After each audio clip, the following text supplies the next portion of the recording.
And at this point, you may be thinking, well, sure, the police departments are getting a lot of money from seizing stuff, but I'm sure there are limitations on how they can spend it. Well, allow me to take you to a 2012 Columbia, Missouri Citizen Police Review Board hearing. How do you decide forfeiture funds?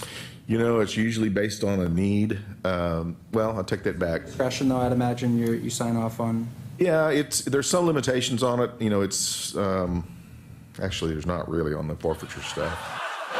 Actually, there's basically no limitations at all. Come to think of it, we're essentially gods. We're gods.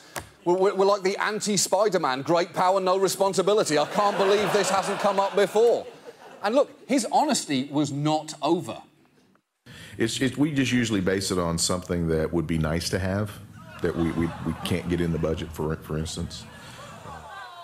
So, you know, we try not to use it for things that we need to depend on, you know, because we need to go ahead and have those purchased. But it's kind of like pennies from heaven, you know, it gets you a toy or something that you need, is the way we typically look at it. That's right, that's right. They buy toys with pennies from heaven. Well, they should know those pennies may not be falling from heaven so much as from the pockets of the people they're holding upside down and shaking. And in terms of what kind of toys police departments buy, that really depends. For instance, in Massachusetts, one DA's office used forfeiture money to buy their own Zamboni. Even though, auditors noted, we could not determine where this machine was located or the law enforcement purpose it serves. Although that last one is obvious. Just think about it. Because if you are robbing a bank and the police pull up in a Zamboni, you're going to give yourself up just out of sheer curiosity. And in Texas, one DA's office had an even more imaginative idea. And I'll let a concerned citizen at a public hearing tell you all about it.